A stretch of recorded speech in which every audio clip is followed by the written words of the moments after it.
அன்பிற்குரிய நேயர்களே, புனித குரானின் சூரத்து தப்பாவின் 150வது வசனத்தை பற்றி சிந்திப்போம். குலிஹ்மலு ஃபசயரல்லாஹு அமலக்கும் வ ரசூலுஹு வல் முஹ்மினூனுன். அல்லாஹ் தபாரக தஆலா கூறுகிறான், ஓ ஹபீபே ஸல்லல்லாஹு அலைஹி வஸல்லம், மக்களிடம் கூறுங்கள், நீங்கள் செயல்படுங்கள், உங்கள் செயல்களை அல்லாஹ் பார்க்கிறான், அவனது ரசூலும் பார்க்கிறார்கள், மேலும் மூஹ்மின்களும் நம்பிக்கையாளர் பார்க்கிறார்கள். இந்த மக்கள் புனித குரானின் ஒவ்வொரு வார்த்தையையும் அப்படியே மொழிபெயர்க்க முயல்கிறார்கள்.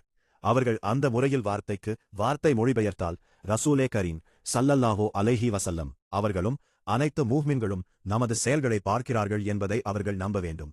குரானின் ஒளியின் இது எவ்வளவு தெளிவாக இருக்கிறது. ஆனால் நாம் என்ன சொல்கிறோம் என்றால், அல்லாஹ் பார்ப்பது வேறு, நபி பார்ப்பது வேறு மற்றும் மூஹ்மின்கள் பார்ப்பது வேறு. ஏனெனில் நாம் புனித குரானின் தஃப்சீர்களை விளக்கவுரைகளை மேற்கோள் காட்டுகிறோம். இது ஒரு புள்ளி.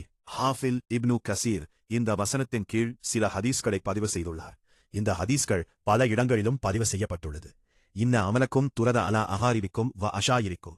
இந்த ஹதீஸின் கருத்து என்னவென்றால், நபி கரீம் ஸல்லல்லாஹு அலைஹி வஸல்லம் கூறினார்கள், நிச்சயமாக உங்கள் செயல்கள் உங்கள் உறவினர்களின் கபர்களில் மண்ணறைகளில் சமர்ப்பிக்கப்படுகின்றன. அவர்கள் உங்கள் நற்செயல்களை பார்க்கும்போது மகிழ்ச்சி அடைகிறார்கள். உங்கள் தீய செயல்களை பார்க்கும்போது அவர்கள் வருத்தமடைந்து உங்களுக்காக துஆ செய்கிறார்கள். யா அல்லாஹ், எங்களுக்கு நேர்வழி காட்டியது போல் அவர்களுக்கும் நேர்வழி காட்டும் வரை அவர்களுக்கு மரணத்தை கொடுக்காதே. எங்களுக்கு நேர்வழி காட்டியது போல் அவர்களுக்கும் ஹிதாயத் நேர்வழி கொடுக்கும் வரை அவர்களை மரணிக்கச் செய்யாதே. இந்த ஹதீஸிலிருந்து நமது செயல்கள் நம் உறவினர்களின் மண்ணறைகளில் சமர்ப்பிக்கப்படுகின்றன என்பது மிகத் தெளிவாகிறது. அதாவது அவர்கள் மண்ணறையில் இருந்தாலும் அங்கிருந்தபடியே தங்கள் மக்களின் செயல்களைப் பற்றி அறிந்திருக்கிறார்கள். மேலும் ஹதீஸ் கூறுகிறது, உங்கள் நற்செயல்களைக் கண்டு அவர்கள் மகிழ்ச்சி அடைகிறார்கள். அவர்கள் மகிழ்ச்சி அடைய வேண்டுமானால் அவர்களுக்கு புரிதல் இருக்க வேண்டும், அவர்களுக்கு உயிர் இருக்க வேண்டும். தீய செயல்களைக் கண்டு அவர்கள் வருத்தப்படுகிறார்கள். அவர்கள் வருத்தப்பட வேண்டுமானால் அவர்களுக்கு அந்த உணர்வு இருக்க வேண்டும். மேலும் அவர்கள் துஆ செய்வதற்கு அவர்களுக்கு பேசும் ஆற்றல் இருக்க வேண்டும்.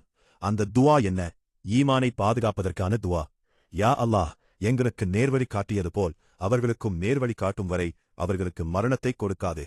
நமது பெற்றோர்களும் உறவினர்களும் மண்ணறையிலிருந்து அல்லாஹுவிடம் நமக்காக துஆ செய்யும்போது நாம் அவர்களின் மண்ணறைகளுக்குச் சென்று, எனது உறவினர்களே, எனது பெற்றோர்களே, எனது நபியும் உங்கள் நபியுமான ஸல்லல்லாஹு அலைஹி வஸல்லம் அவர்கள், நீங்கள் எங்கள் ஈமானுக்காக துஆ செய்கிறீர்கள் என்று கூறியுள்ளார்கள். எனவே எங்களுக்காக இந்த துஆவை தொடருமாறு உங்களை வேண்டுகிறோம் என்று சொல்வது தவறா?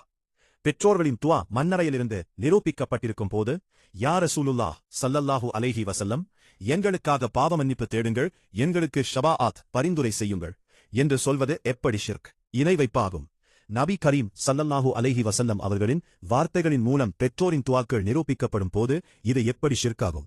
மற்றொரு விஷயம், இந்த மக்கள் இல்லை, அவர்களால் துஆ செய்ய முடியாது, அவர்கள் இறந்து போய்விட்டார்கள் என்று சொல்கிறார்கள். அவர்கள் சொல்வது சரிதான்.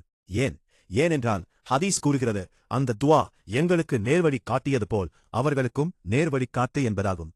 உங்களை பொறுத்தவரை நீங்கள் நேர்வழியில் இல்லை, எனவே எங்களின் நேர்வழிக்காக உங்களால் துஆ செய்ய முடியாது. அல்ஹம்துலில்லாஹ், எங்களது பெற்றோர்களும் உறவினர்களும் ஈமானுடன் இந்த உலகத்தை விட்டுச் சென்றார்கள். அவர்கள் நேர்வழி பெற்றவர்கள். எனவே அவர்கள் எங்கள் நேர்வழிக்காக துஆ செய்கிறார்கள். ஈமானின் நேர்வழிக்காக செய்யும் துஆ நிரூபிக்கப்பட்டால் உலக விஷயங்களுக்காக செய்யும் துஆ மட்டும் எப்படி ஷிர்காகும்? இது புரிதலை பொறுத்தது. அவர்களின் இமாமான ஹாஃபில் இப்னு கசீர் இந்த ஹதீஸை தனது தஃப்சீரில் பதிவு செய்துள்ளார். இந்த மக்கள் தஃப்சீர் இப்னு கசீரை பார்க்கிறார்கள், ஆனால் இந்த உண்மைகளை அவர்கள் புறக்கணிக்கிறார்கள். ஏனென்றால் அவர்களுக்கு இவற்றில் நம்பிக்கை இல்லை, மற்றவர்களும் உண்மைகளை நம்புவதை அவர்கள் விரும்பவில்லை. நமது ஈமானை பாதுகாக்க நாம் அஹ்லு சுன்னத் வல் ஜமாத் உலமாக்களின் வழிகாட்டலில் இருக்க வேண்டும்.